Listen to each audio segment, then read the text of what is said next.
Good morning everyone, I'm Avishkar Singh from CEO, and today we're going to be discussing legal representation at the CCMA, and we'll also be touching on jurisdictional objections.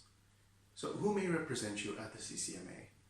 Parties may either represent themselves, may use a trade union or employers organization, or alternatively they may appoint an attorney. It is sometimes risky for a party to undertake to represent themselves, especially if the self-represented party is going up against an experienced official or attorney. Although the CCMA aims to simplify procedures, it is still governed by rules which need to be adhered to. Further, a lack of knowledge of these rules may land parties in hot water during an arbitration at the CCMA. Hence, it's always recommended that parties try to attain representation prior to arbitration.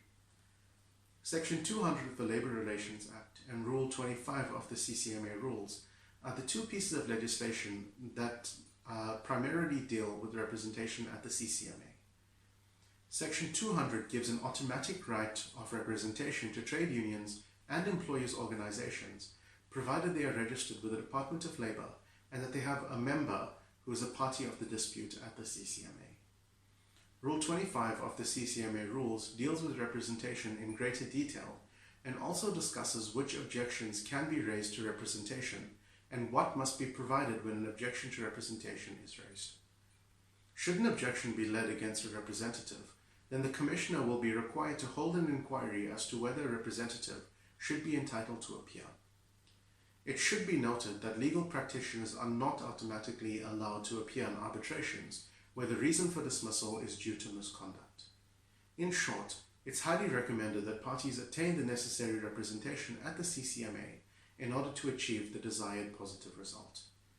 With regard to jurisdictional objections, parties who attend the CCMA must take into consideration a number of factors in regard to whether the CCMA has the necessary jurisdiction to hear the dispute, such as matters of unfair discrimination and dismissals in terms of Section 189 of the Labour Relations Act.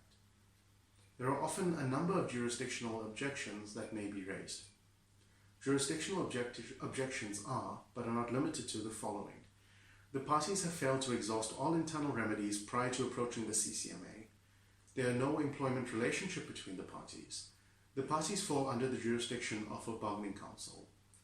The dispute resolution process is covered by collective agreement. When a dismissal dispute has been referred and no dismissal has occurred, the applicant failing to refer the matter within the prescribed time limits, in which event the applicant will then have to apply for condonation.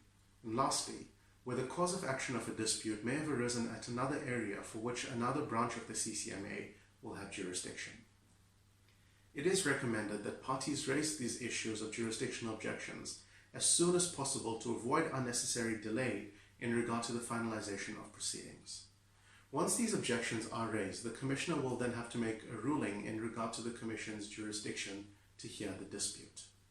Should you require any further information, please feel free to contact our officers.